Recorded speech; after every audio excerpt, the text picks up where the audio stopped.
Good morning students, कैसे आप सब। आई होप आप सब बहुत अच्छे होंगे बेटा। आज हम स्टार्ट करने जा रहे हैं अपना एक नया चैप्टर जो कि क्या रहेगा, जो कि रहेगा बॉडी फ्लूइड एंड सर्कुलेशन। हमें क्या कराना है, बॉडी फ्लूइड का सर्कुलेशन कराना है। तो हमें इसकी ज़रूरत होती क्यों है? जब हमारे अंदर डाइजेशन होता है, जब हमारे अंदर डाइजेशन होता है तो हमें क्या मिलते हैं, न्यूट्रिएंट्स मिलते, क्या मिलते हैं, न्यूट्रिएंट्स मिलते हैं। और इन्हीं न्यूट्रिएंट्स को सेल के पास पहुंचाने के लिए, सभी सेल्स के पास पहुंचाने के लिए किसकी ज़रूरत होती है, एक मीडियम की ज़रूरत होती है। और ये मीडियम कौन प्रोवाइड करता है, बॉडी फ्लूइड प्रोवाइड करता है। कौन प्रोवाइड करता है, बॉडी फ्लूइड प्रोवाइड करता है। और साथ में इससे जो जब ये सेल के पास जाते हैं, सेल क्या करते हैं, न्यूट्रिएंट्स को यूज करती है और कुछ वेस्ट प्रोडक्ट बना देती है, कुछ वेस्ट प्रोडक्ट बना देती है। और इन वेस्ट प्रोडक्ट को बॉडी से एक्सक्रीट आउट करने के लिए, या फिर इस बॉडी को, इस वेस्ट का एक्सक्रीशन कराने के लिए हमें किसकी ज़रूरत होती है, बॉडी फ्लूइड की ज़रूरत होती है। जैसे कि हमने पढ़ा था इससे पहले वाला जो हमारा चैप्टर था रेस्पिरेशन में हमने क्या पढ़ा था, ऑक्सीजन एंड CO2 का ट्रांसपोर्ट पढ़ा था। जो ऑक्सीजन होती है ये कहाँ जाती है, सेल के पास जाती है। और सेल के अंदर क्या बनता है, वेस्ट बनता है जिसे हम CO2 बोल देते हैं। और इसे क्या किया जाता है, बॉडी से बाहर निकाल दिया जाता है, या फिर बॉडी से क्या कर दिया जाता है, रिलीज्ड आउट कर दिया जाता है। बॉडी से क्या कर दिया जाता है, रिलीज्ड आउट कर दिया जाता है। तो इसके लिए हमें जो मीडियम ज़रूरत होती है उसे हम क्या बोलते हैं, बॉडी फ्लूइड बोल देते हैं। अब बॉडी फ्लूइड क्या सभी के अंदर सेम बॉडी फ्लूइड हमें देखने को मिलता है, या फिर बॉडी फ्लूइड डिफरेंट टाइप का होता है। तो हम बोल सकते हैं ट्रांसपोर्ट का जो मतलब होता है, वो ट्रांसपोर्टेशन कैसे कैसे हो सकता है, या जो बॉडी फ्लूइड है उसका सर्कुलेशन कैसे कैसे हो सकता है, उस बारे में हम एक बार डिटेल में डिस्कस करते हैं। तो यहाँ पर हमारे पास आ जाता है, कि जो ट्रांसपोर्ट होता है, ट्रांसपोर्ट क्या होता है, दो तरह से होता है। एक तो होता है सिंपल और एक होता है क्या, कॉम्प्लेक्स। जो सिंपल ट्रांसपोर्टेशन होता है वो हमें किस में देखने को मिलता है, लोअर इनवर्टिब्रेट में देखने को मिलता है, लोअर इनवर्टिब्रेट में देखने को मिलता है। और ये लोअर इनवर्टिब्रेट कौन है, स्पॉन्जेस कौन है, स्पॉन्जेस। इसके बाद सिलेंट्रेटा, ये क्या है, हमारे पास लोअर इनवर्टिब्रेट्स हैं जिसके अंदर सर्कुलेशन होता है किसका, वाटर का। कहां से आता है, सराउंडिंग से वाटर एक बॉडी कैविटी के अंदर चला जाता है, जो फैसिलिटेट कराता है एक्सचेंज ऑफ सब्सटेंस को। तो इसके लिए हम क्या लिख सकते हैं, इसके लिए हम यहां लिख सकते हैं circulate water from surrounding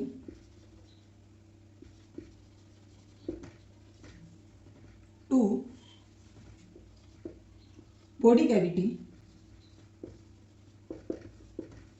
to facilitate cell to exchange substance।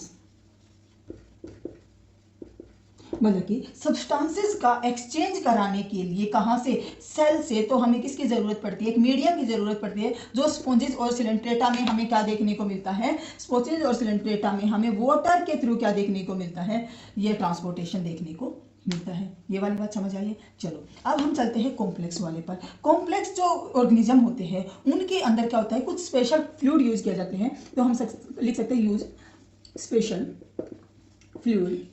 ये जो स्पेशल फ्लूइड हैं ये हमारे पास दो तरह के हो सकते हैं, ये जिसे एक में से एक को हम बोलते हैं ब्लड, एंड सेकंड हमारे पास क्या आ जाता है, लिम्फ आ जाता है। सेकंड फ्लूइड हमारे पास क्या आ जाता है, लिम्फ आ जाता है। अब लिम्फ को हम क्या बोल देते हैं, लिम्फ को हम टिश्यू फ्लूइड भी बोल देते हैं। लिम्फ को हम क्या बोल देते हैं, लिम्फ को हम टिश्यू फ्लूइड भी बोल देते हैं। अब बात आती है कि जो ब्लड होता है ये कहाँ यूज होता है और कैसे यूज होता है और इसका क्या काम है। जो ब्लड होता है ये most commonly used body fluid है। ये क्या है, मोस्ट कॉमनली यूज्ड फ्लूइड। कहां पर, किन के अंदर मोस्ट कॉमनली यूज होता है ये फ्लूइड, ह्यूमंस के अंदर। कहां पर, ह्यूमंस के अंदर। इसके बाद बात आती है जो लिम्फ है वो हमारे पास क्या है, एक टिश्यू फ्लूइड है। लिम्फ हमारे पास क्या है, टिश्यू फ्लूइड है। क्या ये सभी चीजों का ट्रांसपोर्टेशन करता है, नहीं। It also transport some fluid, some nutrients. ये क्या करता है, कुछ न्यूट्रिएंट्स हैं जिनका ट्रांसपोर्टेशन यहाँ पर कौन कराता है, टिश्यू कराता है। यहाँ तक का समझ आया? हाँ भाई, यहाँ तक का समझ आ रहा है तो आगे बढ़े। चलो अब आगे बढ़ते हैं और आगे बढ़ते हुए हम बात करते हैं, अब आगे बढ़ते हुए हम बात करेंगे कि जो हमारे पास ब्लड है, जो हमारे पास ब्लड है उसका सर्कुलेशन कैसे होता है और ये ब्लड होता क्या है। सबसे पहले हम किसके ऊपर बात करेंगे, ब्लड के ऊपर बात करेंगे। जो मेनली ब्लड होता है इसमें क्या पाई जाती है, क्या एक स्पेशल कनेक्टिव टिश्यू है। ये क्या है, एक स्पेशल कनेक्टिव टिश्यू है। साथ में हम बोल सकते हैं कि ये जो स्पेशल कनेक्टिव टिश्यू है ये क्या बनाता है, एक फ्लूइड मैट्रिक्स बनाता है। क्या बनाता है, एक फ्लूइड मैट्रिक्स बनाता है। और इसके अंदर हमें क्या क्या देखने को मिलता है, इसके अंदर हमें देखने को मिलता है प्लाज्मा, प्लाज्मा और साथ में क्या मिलेंगे, फॉर्म्ड एलिमेंट। क्या मिलते हैं, फॉर्म्ड एलिमेंट्स। अब जो प्लाज्मा होता है, जो प्लाज्मा होता है वो ब्लड में कितना होता है और उसमें क्या क्या देखने को मिलता है, ये सब बातें करते हुए हम आगे बढ़ेंगे। जो ब्लड होता है इसमें जो प्लाज्मा होता है ये कितना होता है, 55% ऑफ द ब्लड। कितना होता है, 55% ऑफ द ब्लड। वहीं पर अब कितना बच गया हमारा, 45%। 45% हमें क्या देखने को मिलते हैं, फॉर्म्ड एलिमेंट देखने को मिलते हैं। क्या मिलते हैं, फॉर्म्ड एलिमेंट देखने को मिलते हैं। अब ये फॉर्म्ड एलिमेंट हमारे पास 3 टाइप के होते हैं। ये फॉर्म्ड एलिमेंट हमारे पास 3 तरह के होते हैं। कौन कौन से होते हैं, एक को हम बोल देते हैं आरबीसी, दूसरा हमारे पास क्या आ गया, डब्ल्यूबीसी, एंड थर्ड हमारे पास क्या आ जाता है, थर्ड हमारे पास क्या आएगा, प्लेटलेट्स। क्या आ जाएगा, प्लेटलेट्स। क्या आ जाएगा, प्लेटलेट्स। अब हम बात करते हैं जो आरबीसी होती है इसका एक और नाम होता है जिसे हम जानते हैं इरिथ्रोसाइट के नाम से। किसे, इरिथ्रोसाइट के नाम से। वहीं अगर हम डब्ल्यूबीसी की बात करते हैं, वहीं अगर हम डब्ल्यूबीसी की बात करते हैं तो इसे हम बोलते हैं ल्यूकोसाइट्स। क्या बोलते हैं, ल्यूकोसाइट्स। जो ल्यूकोसाइट्स होते हैं इसके बारे में भी हम बात करेंगे। और प्लेटलेट्स को हम प्लेटलेट्स या फिर थ्रोम्बोसाइट बोल देते हैं। क्या बोल देते हैं, थ्रोम्बोसाइट्स बोल देते हैं। यहाँ तक का समझ आया? हाँ भाई, यहाँ तक का समझ आया तो आगे चले। चलो बताओ भाई, आगे चले। ठीक है, आगे बढ़ते हुए अब हम बात करेंगे प्लाज्मा के बारे में। सबसे पहले हम किसके बारे में बात करेंगे, यहाँ पर प्लाज्मा के बारे में बात करेंगे। देन इसके सबसे पहले हम किसके बारे में बात करें, प्लाज्मा। उसके बाद हमारे पास ये वाला पोर्शन आएगा जो किसका है, फॉर्म्ड एलिमेंट वाला पोर्शन है। चलो प्लाज्मा के ऊपर जब हम बात करते हुए आगे बढ़ते हैं तो प्लाज्मा हमने कितना पढ़ा था, ब्लड का कितना होता है, प्लाज्मा ब्लड का 55% होता है द ब्लड। साथ में इसके अगर हम कलर की बात करते हैं तो कलर कैसा होता है, स्ट्रॉ कलर हमें देखने को मिलता है। कैसा, स्ट्रॉ कलर हमें देखने को मिलता है। वहीं पर जो इसे हम क्या बोल देते हैं, जैसे ब्लड को हम क्या बोल रहे थे, फ्लूइड मैट्रिक्स बोल रहे थे, तो इसे हम क्या बोलते हैं, विस्कस फ्लूइड बोलते हैं। क्या बोलते हैं, इसे हम विस्कस फ्लूइड बोल देते हैं। जो ये विस्कस फ्लूइड है इसमें क्या पाया जाता है, इसमें 92% अकेला हमें क्या देखने को मिलता है, वाटर देखने को मिलता है, या फिर हम लिख दें H2O देखने को मिलता है। देन इसके बाद हमारे पास कितना बच गया, 8% बचा है। उस 8% में हम क्या देखते हैं, 6 to 8% हमारे पास क्या देखने को मिलते हैं, प्रोटीन्स मिलते हैं। हमें क्या मिलते हैं, प्रोटीन्स देखने को मिलते हैं। इन्हीं प्रोटीन्स के बाद अगर हम बात करते हैं, कुछ हमारा जो प्लाज्मा है इसके अंदर हमें अमाइनो एसिड, प्रोटीन, साथ में एक और क्या आ गया, ग्लूकोज आ गया। ये सब हमें देखने को मिलते हैं, ये सब हमें देखने को मिलते हैं। इससे आगे जब हम बढ़ते हैं, इससे आगे जब हम बढ़ते हैं तो कुछ स्मॉल अमाउंट ऑफ मिनरल्स भी हमें देखने को मिलते हैं। क्या देखने को मिलते हैं, कुछ स्मॉल अमाउंट्स ऑफ मिनरल्स हमें देखने को मिलते हैं। कुछ स्मॉल अमाउंट ऑफ मिनरल्स हमें देखने को मिलते हैं।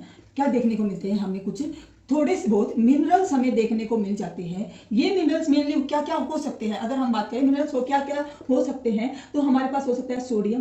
क्या हो सकता है, सोडियम हो सकता है। इसके बाद हमारे पास क्या आ जाएगा, कैल्शियम। साथ में हमारे पास क्या आ सकता है, मैग्नीशियम, या फिर कुछ अगर हम बात करें जैसे क्लोराइड हो गया, बाइकार्बोनेट आयन हो गए। इस तरह के हमें मिनरल्स देखने को मिलते हैं। क्या देखने को मिलते हैं, इस तरह के मिनरल्स हमें देखने को मिलते हैं। अब जो % प्रोटीन है उनमें देखने को, उनमें हमें कौन से प्रोटीन देखने को मिलते हैं। ये प्रोटीन हमारे पास 3 तरह के होते हैं, ये प्रोटीन हमारे पास 3 टाइप्स के होते हैं। इसे हम याद कर लेते हैं, इसे हम वो याद कर लेते हैं AGF, इसे हम क्या याद कर लेते हैं AGF। ए हमारे पास क्या मिलेगा एल्ब्यूमिन, क्या मिलेगा एल्ब्यूमिन। वहीं पर अगर हम जी से बात करें तो हमें क्या मिलेगा ग्लोब्यूलिन,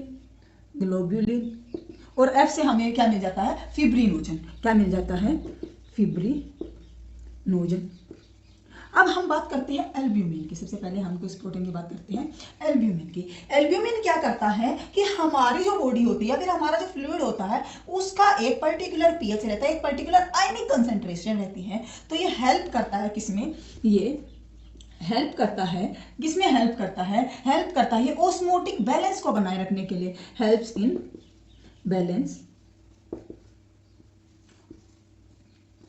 इन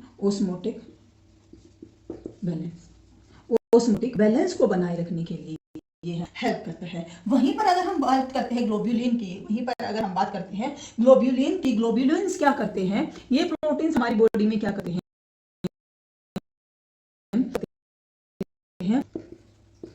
प्रोवाइड करते हैं, या फिर हम बोल सकते हैं ये हमारी बॉडी में क्या करते हैं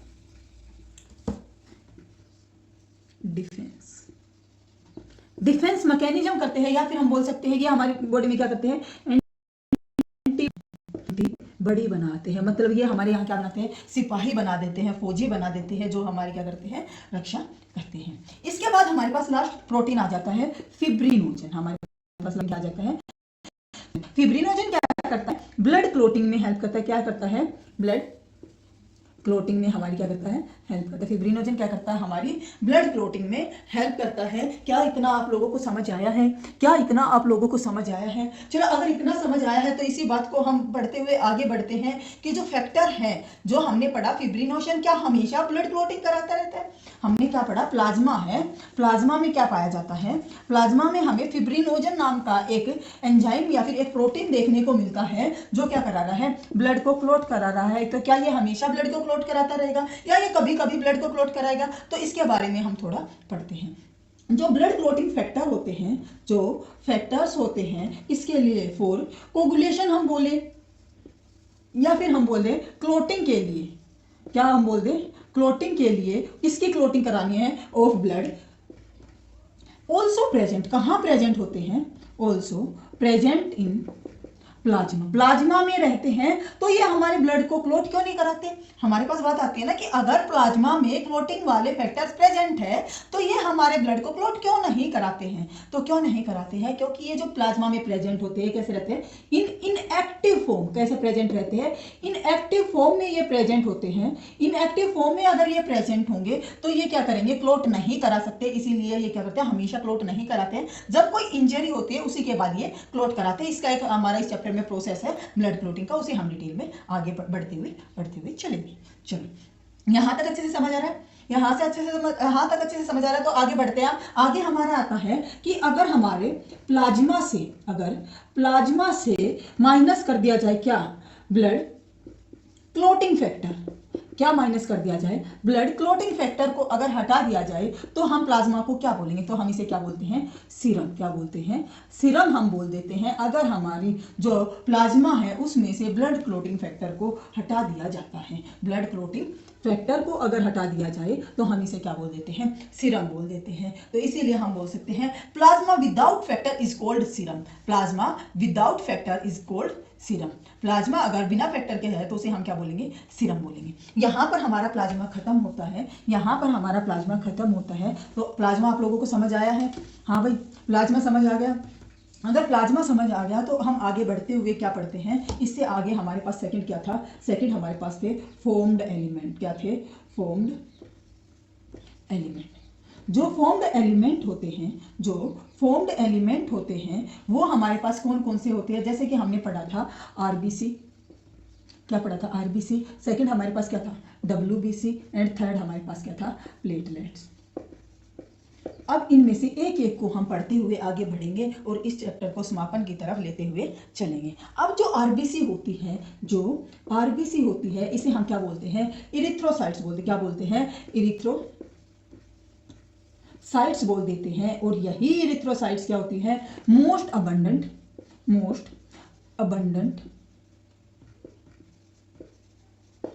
ऑफ ऑल सेल, सभी सेल के अंदर, ऑफ ऑल सेल, सभी सेल्स के अंदर, किसमें, ब्लड के अंदर, इन द ब्लड में, सभी सेल में सबसे ज्यादा अमाउंट में हमें क्या देखने को मिलती है, आरबीसी देखने को मिलती है। आरबीसी हमें कितनी होती है, ज्यादा है पर कितनी है, अगर हम बात करते हैं एक अडल्ट पर्सन की, अगर हम बात करते हैं एक अडल्ट पर्सन की, तो अडल्ट पर्सन में जो आरबीसी होती है, अडल्ट पर्सन में जो आरबीसी होती है 5 to 5.5 मिलियन, 5 to 5.5 मिलियन पर mm cube of the blood. मतलब एक mm क्यूब, एक क्यूब है हमारे पास, ये ऐसा क्यूब बनाते हैं ना, इस क्यूब का 1 अगर हम देखें, यहां से भी 1 है, यहां से भी 1 है, और जो 3D स्ट्रक्चर होता है मानो यहां से भी 1 है, तो इसमें हमें क्या मिलेगी, ये 5.5 मिलियन हमें देखने को मिलती है। कितनी मिलती है, 5.5 मिलियन हमें देखने को मिलती है। इसके बाद बात आती है कि जो आरबीसी होती है बनती कहाँ है, कहाँ बनती है, फ्रॉम बोन मैरो। कहाँ बनती है, बोन मैरो। अब ये बात अगर हमारी खत्म हो जाए, तो हम आरबीसी के बारे में और बातें भी कर लेते हैं। और बातें करते हुए जब हम आरबीसी के आगे बढ़ते हैं, तो आरबीसी कैसी होती है, बाई कॉनकेव शेप की होती है। कैसी होती है, बाई कॉनकेव शेप की होती है। और बाई कॉनकेव शेप की होने के कारण इसका क्या हो जाता है, वॉल्यूम इंक्रीज हो जाता है, और वॉल्यूम ज़्यादा होने के कारण ये ज़्यादा हीमोग्लोबिन को स्टोर कर पाती है। वॉल्यूम ज़्यादा होने के कारण ये ज़्यादा हीमोग्लोबिन को स्टोर कर पाती है। और यही हीमोग्लोबिन क्या करता है, रिस्पॉन्सिबल होता है किसके लिए, रेड कलर के लिए। किसके लिए, रेड कलर ऑफ आरबीसी के लिए जो पिगमेंट रिस्पॉन्सिबल होता है वो क्या है, हीमोग्लोबिन है। और हीमोग्लोबिन क्या है, आयरन कंटेनिंग क्या है, आयरन कंटेन करता है। ये क्या है, आयरन कंटेन करने वाला हम बोल सकते हैं एक पिगमेंट है, या फिर हम बोल सकते हैं हीमोग्लोबिन कंटेन करता है। हीमोग्लोबिन कंटेनिंग क्या करता है, आयरन कंटेन करता है। क्या कंटेन करता है, आयरन कंटेन करता है। 12 से 16 ग्राम, कितना, 12 से 16 ग्राम जो हीमोग्लोबिन है हमें देखने को मिलता है कितने ब्लड में, in every 100 ml of blood.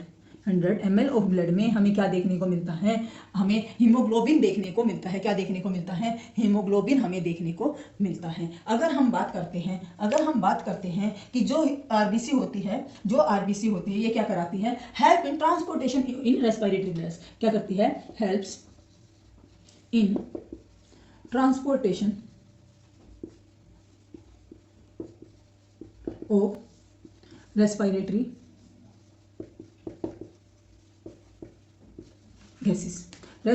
Gases का क्या कराती हैं, ट्रांसपोर्टेशन ये कराने में हमारी हेल्प करती हैं। इसके बाद हम आगे बढ़ते हैं, ऊपर वाला कोई पूरा लिख लिया, चलिए यहाँ लिख लेते हैं।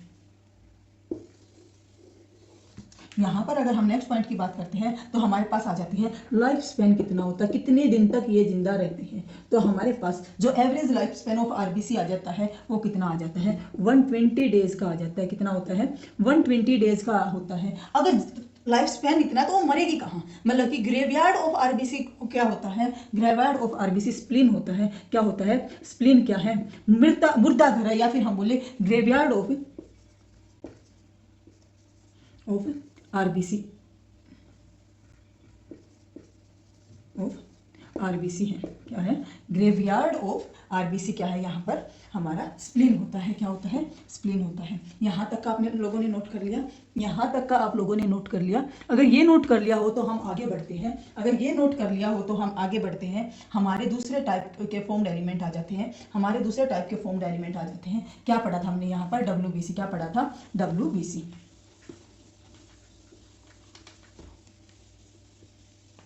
क्या आ जाता है यहाँ पर हमारे पास, WBC का दूसरा नाम होता है ल्यूकोसाइट्स। क्या नाम होता है, ल्यूकोसाइट्स। ये ल्यूकोसाइट्स जो है, ये ल्यूकोसाइट्स व्हाइट कलर के हमें देखने को क्यों मिलते हैं, ल्यूकोसाइट्स व्हाइट कलर के इसलिए होते हैं क्योंकि इनके अंदर हीमोग्लोबिन नहीं पाया जाता। क्योंकि इनके अंदर क्या नहीं पाया जाता, कलरलेस होते हैं due to lack of haemoglobin. Haemoglobin न मिलने के कारण ये कैसे होते हैं, कलरलेस होते हैं और इनके अंदर हमें न्यूक्लियस देखने को मिलता है, तो हम बोलते हैं ये कैसे होते हैं, न्यूक्लिएटेड होते हैं। वहीं पर अगर हम WBC की बात करें तो ये क्या होते हैं, नॉन न्यूक्लिएटेड होते हैं। कैसे होते हैं, नॉन न्यूक्लिएटेड होते हैं। नॉन न्यूक्लिएटेड तो होते ही है, साथ में अगर हमसे पूछ लिया जाए कि इमैच्योर RBC के अंदर, इमैच्योर RBC कैसे होते हैं, न्यूक्लिएटेड होते हैं। कैसे होते हैं, इमेच्योर RBC कैसे होते हैं, न्यूक्लिएटेड होते हैं। यहाँ तक का समझ आया आप लोगों को। आगे बढ़ते हुए जब हम बात करते हैं तो अगर हम इसका नंबर देखते हैं, अगर हम नंबर देखते हैं तो WBC हमारे पास नंबर में कितने होते हैं, 6000 से 8000। कितने होते हैं, 6000 से 8000 कितने में, पर mm3, क्या, पर mm3 ऑफ द ब्लड।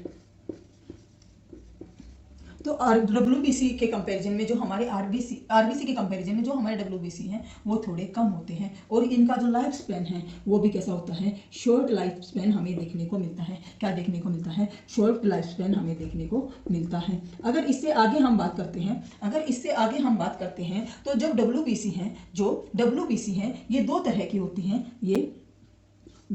होती हैं, एक को हम बोल देते हैं ग्रेन्युलोसाइट्स, एक को हम क्या बोल देते हैं, ग्रेन्युलोसाइट्स, और दूसरे को हम क्या बोल देते हैं, ए ग्रेन्युलो।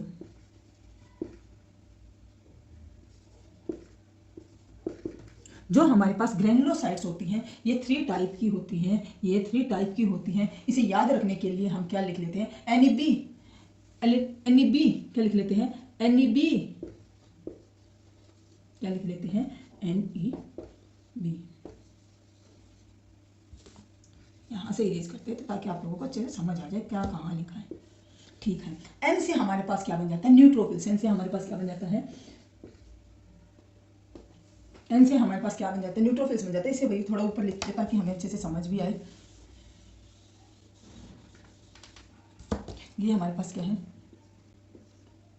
ग्रेन्युलोसाइट्स है और हमारे पास क्या है, ए ग्रेन्युलोसाइट्स।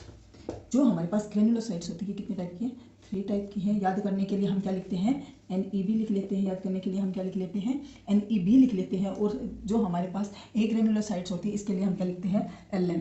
क्या लिख लेते हैं, LM। जो हमारे पास ग्रेन्युलोसाइट्स होती हैं, इसमें से सबसे पहले N से हमारे पास क्या आ जाएगा, न्यूट्रोफिल्स। क्या आ जाएगा, न्यूट्रोफिल्स। जो न्यूट्रोफिल्स होते हैं, अगर इसकी हम बात करना शुरू करें, तो सबसे ज़्यादा यही होते हैं। कैसे होते हैं, ये मोस्ट अबंडेंट कितने, 60 to 65% अकेले हमें न्यूट्रोफिल्स देखने को मिलते हैं। काम क्या करते हैं, फैगोसाइटोसिस। क्या करते हैं, फैगोसाइटोसिस करते हैं। फैगोसाइटोसिस तो ये करते ही हैं। और फैगोसाइटोसिस किसका, फोन पार्टिकल का। किसका करते हैं, फैगोसाइटोसिस क्या करते हैं, टू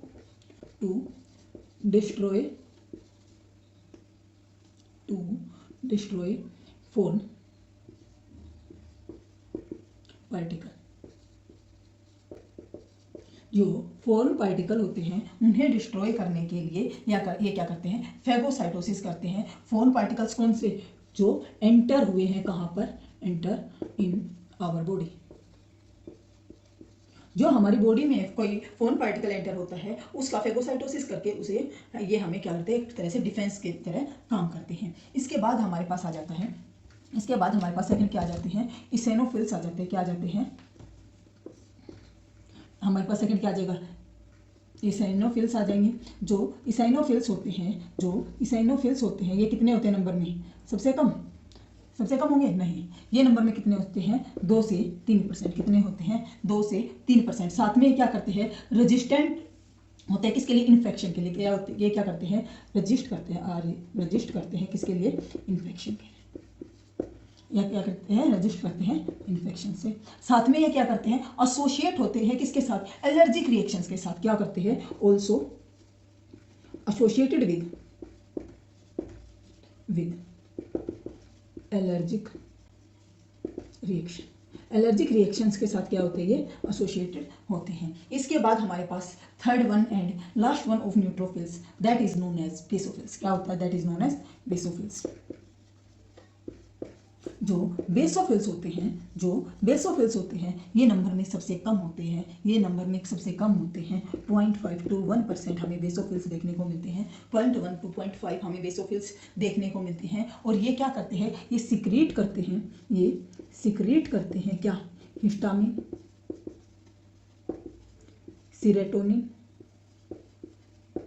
ये क्या करते हैं, हिस्टामिन एंड सीरोटोनिन सिक्रीट करते हैं, एंड हिपेरिन भी सिक्रीट करते, क्या करते हैं, हिपेरिन भी सिक्रीट करते हैं। ये सभी जो सिक्रीशन है ये करते क्या हैं, ये सभी सिक्रीशन क्या करते हैं, इन्फ्लामेटरी रिएक्शन में इन्वॉल्व होते हैं। ये क्या करते हैं, इन्वॉल्व होते हैं इन रेस्पिरेटरी इन्फ्लामेशन। ये क्या कहाँ इन्वॉल्व होते हैं, इन्फ्लामेटरी रिएक्शन में, इसमें इन्फ्लामेटरी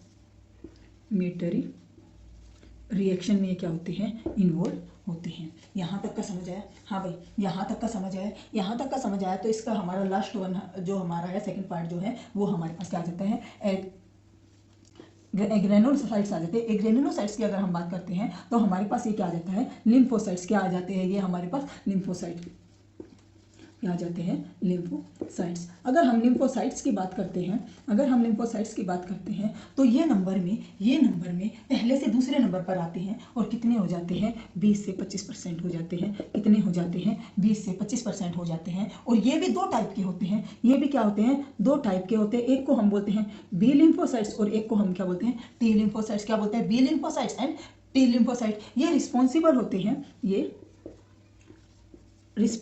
होते हैं फॉर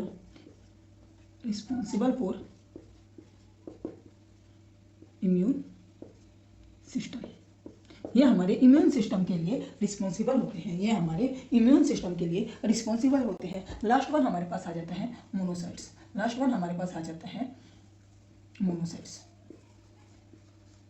जो मोनोसाइट्स होते हैं ये भी क्या करते हैं, नंबर में ये कितने होते हैं, मोनोसाइट्स क्या होते हैं, नंबर में होते हैं 6 से 8%। कितने होते हैं, 6 से 8% होते हैं। और इनका काम भी कैसा है, न्यूट्रोफिल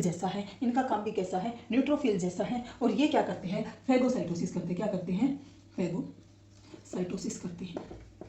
हाँ भाई यहाँ तक समझ आया है। अब अगर हम परसेंटेज का देखते हैं तो सबसे पहले हमारे पास क्या आ जाता है, एन आ जाता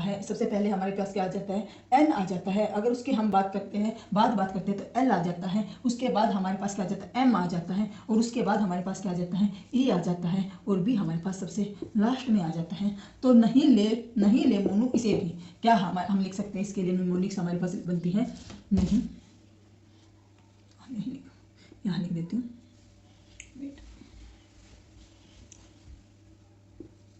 नहीं ले मोनू भाई इसे।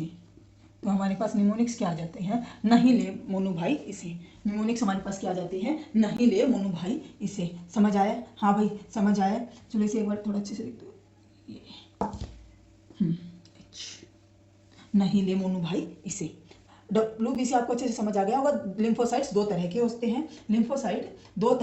हैं और लिम्फोसाइट वाइट कलरलेस होते हैं। क्यों होते हैं, क्योंकि उसके अंदर हीमोग्लोबिन नहीं पाया जाता। न्यूक्लिएटेड होते हैं, लेसर नंबर में होते हैं। कितने होते हैं नंबर में, 6000 से 8000 होते हैं। टाइम स्पेंड बहुत कम होता है। इसके बाद बात आती है कि जो लिम्फोसाइट्स होते हैं वो दो तरह के होते हैं। जो ल्यूकोसाइट्स होते हैं वो दो तरह के होते हैं, ग्रेनुलोसाइट्स एंड एग्रेनुलोसाइट्स। जो ग्रेनुलोसाइट्स होते हैं वो 3 टाइप के होते हैं, न्यूट्रोफिल्स, इसेनोफिल्स एंड बेसोफिल्स। जो न्यूट्रोफिल्स होते हैं बहुत ज़्यादा होते हैं, फैगोसाइटोसिस कराते हैं। इसेनोफिल्स क्या होते हैं, नंबर में थोड़े कम होते हैं, इन्फेक्शन से रजिस्ट कराते हैं, एलर्जिक रिएक्शन में ये काम करते हैं। बेसोफिल्स क्या होते हैं, सबसे कम होते हैं, सिक्रीट करते हैं हिस्टामिन, सीरोटोनिन एंड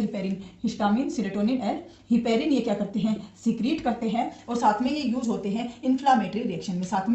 कहाँ पर, इन्फ्लामेटरी रिएक्शन में। लास्ट वन हमारे पास आ जाता है ग्रेनुलोसाइट्स का लास्ट वन हमारे पास आ जाता है बेसोफिल्स क्या करती है, सिक्रीट कराती है हिस्टामिन, सीरोटोनिन एंड हिपेरिन। और हिस्टामिन, सीरोटोनिन एंड हिपेरिन क्या करता है, इन्फ्लामेटरी रिएक्शन में यूज होता है। इन्फ्लामेटरी रिएक्शन में यूज होता है। इसके बाद हमारे पास आ जाते हैं एग्रेनुलोसाइट्स। इसके बाद हमारे पास क्या आ जाते हैं, एग्रेनुलोसाइट्स आ जाते हैं। एग्रेनुलोसाइट्स 2 टाइप के होते हैं, लिम्फोसाइट्स एंड मोनोसाइट्स। कैसे होते हैं, लिम्फोसाइट्स एंड मोनोसाइट जो हमारे पास लिम्फोसाइट होता है वो क्या करता है, इम्यून सिस्टम के लिए रिस्पॉन्सिबल होता है। क्या करता है, इम्यून सिस्टम के लिए रिस्पॉन्सिबल होता है। और इसके बाद हमारे पास आ जाता है मोनोसाइट्स। इसके बाद हमारे पास क्या आ जाता है, मोनोसाइट्स आ जाता है। और मोनोसाइटोसिस क्या करता है, फेगोसाइटोसिस कराता है। मोनोसाइटोसिस क्या करते हैं, फेगोसाइटोसिस कराते हैं। हाँ भाई, WBC कंप्लीट हुआ। अब हमारा लास्ट वन बचता है फॉर्म्ड एलिमेंट में प्लेटलेट्स। क्या बचता है, प्लेटलेट्स बचता है। अब हम प्लेटलेट्स को शुरू करते हैं। अब हम पढ़ना क्या, प्लेटलेट्स। चलो अब हम क्या स्टार्ट करने वाले हैं, प्लेटलेट्स स्टार्ट करते हैं। हाँ भाई, हमारा क्या क्या हो चुका है, फॉर्म्ड एलिमेंट हो चुके थे हमारे। फॉर्म्ड एलिमेंट में हमारे पास क्या था, RBC, WBC and last one हमारे पास क्या आता है, प्लेटलेट्स। जो हमारी प्लेटलेट्स होती है, अब इसके बारे में हम बात करते हैं। हम क्या स्टार्ट करने वाले हैं, हम स्टार्ट करने वाले हैं प्लेटलेट्स। जो हमारे प्लेटलेट्स होते हैं, इसे हम क्या बोलते हैं, थ्रोम्बोसाइट भी बोलते हैं। क्या बोलते हैं, थ्रोम्बोसाइट्स भी बोलते हैं। और जो ये थ्रोम्बोसाइट्स होते हैं ये बनते कैसे हैं, या फिर हमारे प्लेटलेट्स कहाँ बनते हैं, या नंबर में कितने होते हैं, उसकी बात करते हैं। सबसे पहले हमारे पास क्या था, number.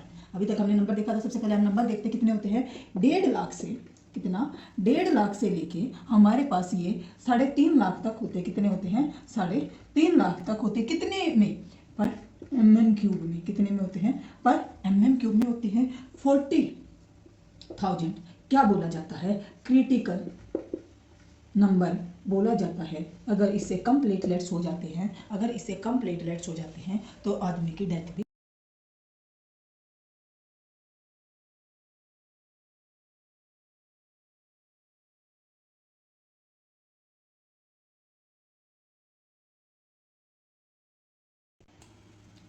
Cell fragments produce from megakaryocytes. जो सेल के फ्रेगमेंट्स हैं, cell fragments produce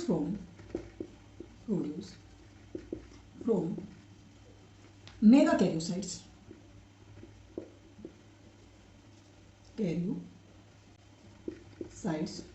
and these megakaryocytes have special cells in bone marrow. इसके पास क्या होती है, कुछ special cells of bone marrow जो क्या बनाती हैं, प्लेटलेट्स बनाती है। अब हम बात करते हैं कि जो प्लेटलेट्स होती है इनका फंक्शन क्या होता है। अब हम क्या देखते हैं, फंक्शन ऑफ प्लेटलेट्स की अगर हम बात करें, फंक्शन ऑफ प्लेटलेट्स की जब हम बात करते हैं तो ये क्या करते हैं, रिलीज सब्सटेंस रिलीज करते हैं। और वो सब्सटेंस क्या करता है, इन्वॉल्व इन क्लोटिंग, इसमें हेल्प करता है, क्लोटिंग में हेल्प करता है, या फिर क्लोटिंग में इन्वॉल्व किया जाता है। तो अब क्लोटिंग में जब ये इन्वॉल्व होता है तो ये क्या करता है, डिक्रीज कर देता है number leads to clotting disorder. जो क्लोटिंग डिसऑर्डर का नंबर है उसे कम कर देता है। ये क्या करते हैं, decrease in number of blood clotting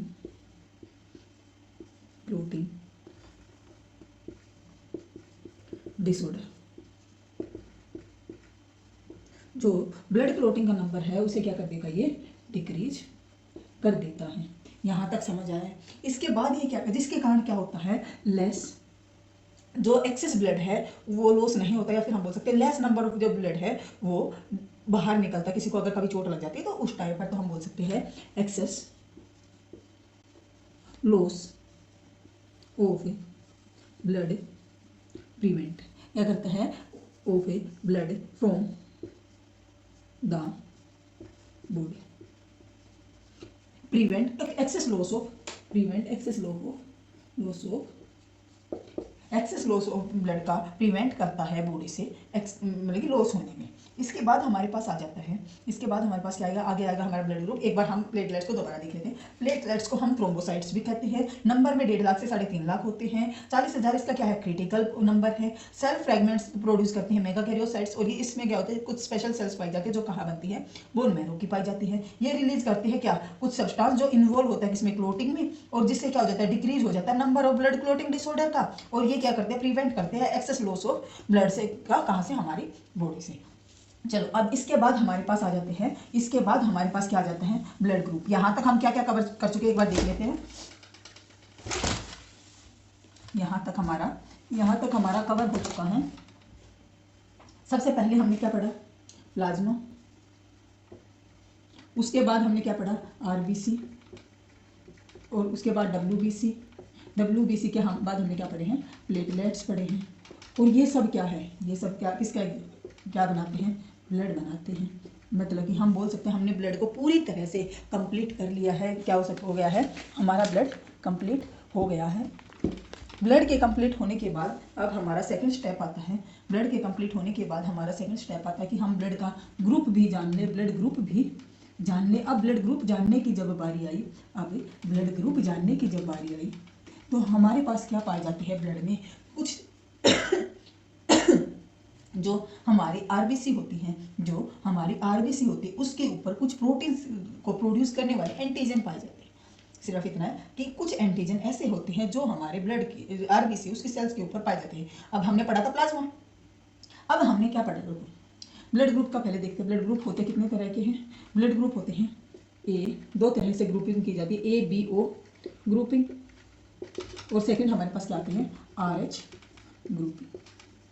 जो हमारी आर एच ग्रुपिंग है इसे हम बाद में देखेंगे, पहले हम देख लेते हैं ए बी ओ ग्रुपिंग। जो ए बी ओ ग्रुपिंग है ये बेस्ड होती है किसके ऊपर, based on the presence and absence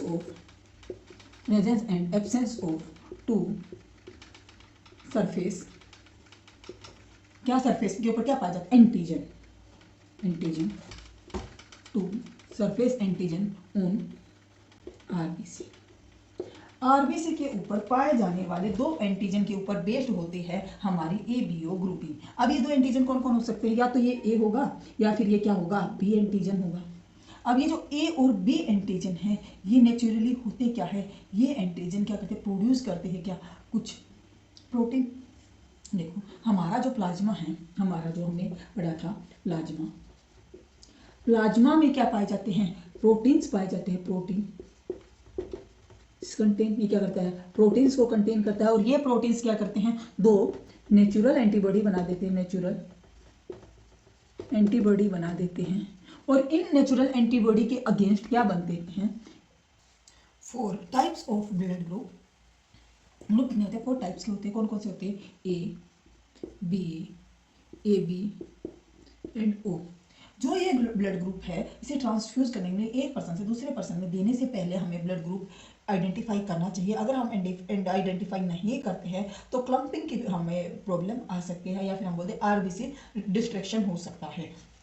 तो ये सब हमें देखना पड़ता है जब हम ब्लड ट्रांसफ्यूजन करते हैं। तो एक बार ये भी लिख लीजिए, चलो एनी ऊपर लिख लीजिए, any blood group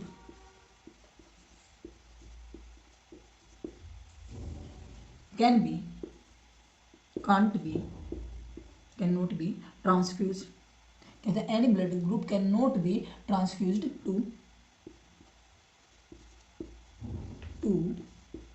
anyone. Matching is necessary.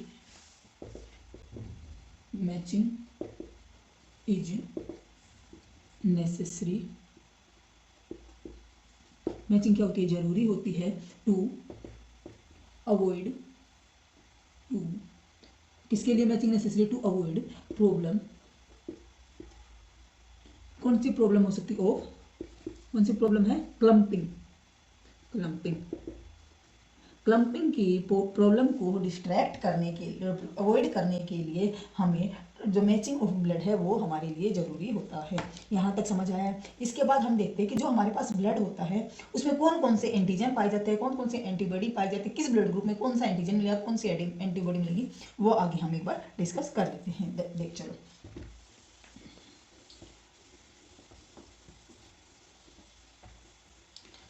Next हमारे पास क्या आ जाता है, ब्लड ग्रुपिंग। अब जो ब्लड ग्रुपिंग है इसमें हमने क्या देखा, हमारे पास जो ब्लड ग्रुप है वो हमने देखे कि कितने टाइप के होते हैं, 4 टाइप के होते हैं, ए बी एंड ओ। वहीं पर अगर हम बात करते हैं एंटीजन की, किसकी, वहीं पर अगर हम बात करते हैं antigen on RBC, antigen on RBC and antibody in plasma, antibody कहाँ मिलती है, प्लाज्मा में मिलती है, एंटीबॉडी इन प्लाज्मा, देन उसके बाद हमें पता लगेगा कि हमारा कौन सा ब्लड डोनर, कौन सा ब्लड डोनेट कर सकते, डोनर कौन हो सकता है ब्लड डोनेट करने के लिए। तो डोनर्स ग्रुप,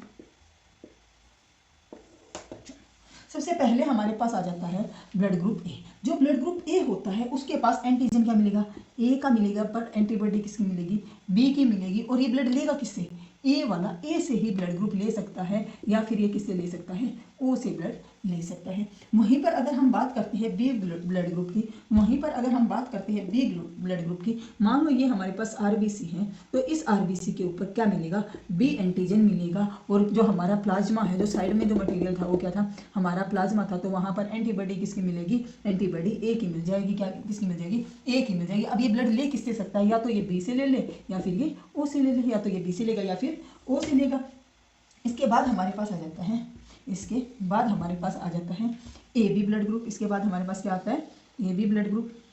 जो ए बी ब्लड ग्रुप वाले हैं, जो ए बी ब्लड ग्रुप वाले हैं, वो क्या करते हैं, उनके ऊपर कौन सा एंटीजन पाया जाता है, ए और बी दोनों एंटीजन पाए जाते हैं। और दोनों एंटीजन होने के कारण उसके जो ब्लड है उसमें कोई भी एंटीबॉडी नहीं होती, और वो क्या करता है, सबसे ब्लड ले लिया, सबको बोलेगा आजा भाई दे जा, आजा भाई ब्लड दे दे, आजा भाई ब्लड दे दे। तो ये क्या करता है, बी ब्लड ग्रुप वालों से ब्लड ले सकता है। तो इसीलिए इसे क्या बोला जाता है, यूनिवर्सल एक्सेप्टर बोला जाता है। क्या बोला जाता है, यूनिवर्सल एक्सेप्टर बोला जाता है। वहीं हम ब्लड ग्रुप ओ की बात करते हैं, तो इसके अंदर कोई भी एंटीजन नहीं पाया जाता, कोई भी एंटीजन नहीं पाया जाता, पर एंटीबॉडी इसके अंदर ए की भी होती है और बी की भी होती है। एंटीबॉडी इसके अंदर ए की भी होती है और बी की भी होती है। और ये ब्लड किससे डोनेट, किसे ले सकता है, सिर्फ ओ से ले सकता है। इसीलिए इसे क्या बोला जाता है, यूनिवर्सल डोनर बोला जाता है। क्या बोला जाता है, यूनिवर्सल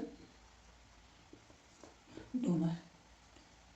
और एबीओ ये क्या है, यूनिवर्सल एक्सेप्टर। ये क्या है, universal acceptor.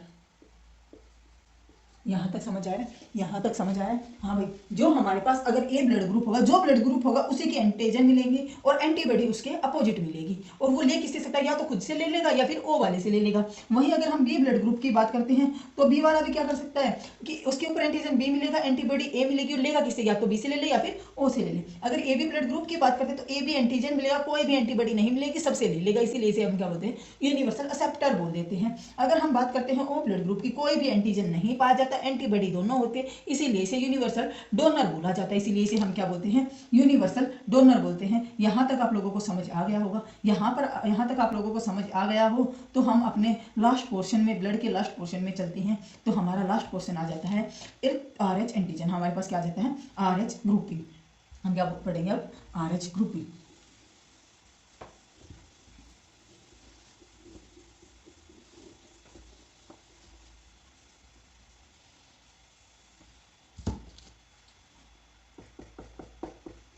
RH grouping, RH grouping की अगर हम बात करते हैं तो RH अगर एंटीजन प्रेजेंट होगा, अगर RH एंटीजन प्रेजेंट होगा, अगर RH एंटीजन प्रेजेंट होगा तो हमारे पास ये कहाँ मिलेगा, आरबीसी की सरफेस पे मिलेगा। कहाँ मिलेगा, आरबीसी की सरफेस पर मिलेगा। और अगर हम बात करें कि हमारे वर्ल्ड में 80% ह्यूमंस कैसे होते हैं, RH पॉजिटिव होते हैं। कैसे होते हैं, RH पॉजिटिव होते हैं। और अगर एंटीजन है तो हम क्या बोल देंगे, RH पॉजिटिव बोल देंगे। वहीं पर अगर यहाँ पर RH फैक्टर एब्सेंट होता है, अगर एंटीजन नहीं हो, अगर एंटीजन नहीं होगा, अगर एंटीजन एब्सेंट होगा तो ये क्या बना देगा, RH नेगेटिव होगा। ये कैसा होगा, RH नेगेटिव होगा। और RH नेगेटिव अगर RH पॉजिटिव को ब्लड देता है, RH नेगेटिव अगर एक्सपोज्ड करता है, exposed to there this antibody will be formed। अगर कभी भी RH नेगेटिव वाले का पॉजिटिव वाले के ब्लड के साथ मिक्स हो जाता है तो RH नेगेटिव वाला क्या बना लेता है, एंटीबॉडी बना लेता है। और इन्हीं एंटीबॉडी के कारण क्या हो जाता है, इन्हीं एंटीबॉडी के कारण हमारे यहाँ क्या हो जाता है, RH इनकम्प्लीशन हो या क्या हो जाता है, इनकैपेटिबिलिटी हो जाती है। क्या हो जाती है, इनकैपेटिबिलिटी हो जाती है। और यही इनकैपेटिबिलिटी क्या करती है, कोगुलेशन करा देगी। क्या करा देती है, कोगुलेशन करा देती है, या फिर आरबीसी फट जाती है मैच या बिफोर इन्फ्यूजन। इसीलिए हमें इन्फ्यूजन से पहले क्या मैच करना चाहिए बिफोर इन्फ्यूजन। इन्फ्यूजन क्या होता है पता है भाई, हाँ भाई, नहीं, ट्रांसफ्यूजन, बिफोर ट्रांसफ्यूजन। इसके बाद हमारे पास आ जाता है कि ये जो RH फैक्टर है ये आया कहाँ से था। RH फैक्टर प्रेजेंट होता है, RH फैक्टर प्रेजेंट होता है कहाँ पर, इन रीसियस मंकी के अंदर। कहाँ पर, इन रीसियस मंकी के अंदर। और रीसियस मंकी से ही ये क्या आया है, RH फैक्टर आया है। रीसियस मंकी से ही क्या आया है, RH फैक्टर आया है। यहाँ तक का आप लोगों को समझ आया हो तो आगे बढ़ते हैं। चलो एक बार रिपीट कर देती हूँ आपके लिए। ये जो RH ग्रुपिंग होती है वो बेस्ड होती है RH एंटीजन के ऊपर। RH एंटीजन अगर यहाँ पर प्रेजेंट है, RH एंटीजन RH एंटीजन अगर हमारी आरबीसी के ऊपर प्रेजेंट होगा तो RH पॉजिटिव होगा। अगर RH नेगेटिव के साथ RH पॉजिटिव मिक्स हो जाता है तो इसके कारण क्या हो जाता है, एंटीबॉडी बन जाती है किसमें, RH नेगेटिव वाली में। और जिस कारण क्या हो जाता है, इनकैपेटिबिलिटी हो जाती है, या फिर हम बोलते हैं कोगुलेशन होने लगता है। और उस जिसके कारण जो भी पर्सन है उसकी डेथ भी हो सकती है। इसीलिए ट्रांसफ्यूजन करने से पहले मैचिंग करनी चाहिए। इससे बाद हमारे पास नेक्स्ट टॉपिक आ जाता है इरिथ्रोब्लास्टोफिटलिस। क्या आ जाता है, इरिथ्रोब्लास्टोसिस फिटलिस। हमारे पास नेक्स्ट टॉपिक आ जाता है इरिथ्रोब्लास्टोसिस फिटलिस। जो इरिथ्रोब्लास्टोसिस फिटलिस होता है इसमें क्या होता है, जैसे इरिथ्रो मतलब आरबीसी, ब्लास्टोसिस फटना, और फिटलिस फिटस की, इसकी फिटस की। तो फिटस की आरबीसी अगर फट जाएगी तो इसे हम क्या बोलते हैं, इरिथ्रोब्लास्टोसिस फिटलिस। अब होता क्या है कि मान लो ये हमारे पास एक मदर है RH नेगेटिव, वहीं पर जो फिटस है ये हमारे पास क्या है, RH पॉजिटिव। जब फर्स्ट टाइम प्रेगनेंसी होती है, in first pregnancy, do not gate exposed as bloods well separated by placenta। ये बोल रहा है कि जो बेबी, और मान लो ये कोई मदर थी और ये है फिटस। मदर और फिटस का जो ब्लड है ये एक दूसरे से मैच नहीं होता, क्योंकि इनके बीच में ये एक ट्यूब पाई जाती है जिसे हम क्या बोल देते हैं, प्लेसेंटा बोल देते हैं। और इसी के कारण जो ब्लड है वो मिक्स नहीं होता, इसी कारण RH पॉजिटिव वाला एंटीजन इसके अंदर, मदर के अंदर नहीं जाता है। और जो ब्लड ग्रुपिंग है दोनों की अलग अलग हो सकती है, पॉजिटिव और नेगेटिव में भी डिफरेंट हो सकती है। जब डिलीवरी होती है ड्यूरिंग डिलीवरी ब्लड क्या होता है, blood comes contact with mother blood and antibodies formed in mother के अंदर क्या हो जाएगी, एंटीबॉडी बन जाएगी। और अगर एंटीबॉडी बन गई तो क्या होगा, इन सब्सिक्वेंट प्रेगनेंसी होता है। अगर वो दोबारा से प्रेगनेंसी कंसीव करते हैं तो उसे हम क्या बोलते हैं, सब्सिक्वेंट प्रेगनेंसी बोलते हैं, प्रेगनेंसी। अब सब्सिक्वेंट प्रेगनेंसीज अगर होती है तो क्या होता है, जो RH एंटीजन है, जो हमारे पास RH एंटीबॉडी, हाँ जो हमारे पास RH एंटीबॉडी है, एंटीबॉडीज क्या करेंगे, वो मिक्स हो जाएंगे। कहाँ पर, मदर के ब्लड से कहाँ चली जाएगी, फीटस के अंदर चली जाएगी। फॉर्म्ड RH एंटीबॉडीज फॉर्म्ड कहाँ बनी थी RH antibodies, RH negative mother में कहाँ बनी थी, RH नेगेटिव मदर। और ये क्या करेंगी, ये लीक कर जाएंगे, ये क्या करेंगी, ये लीक कर जाएंगे इनटू फीटल ब्लड। कहाँ पर, इनटू फीटल ब्लड। कहाँ मैच होंगी, इनटू फीटल ब्लड के अंदर।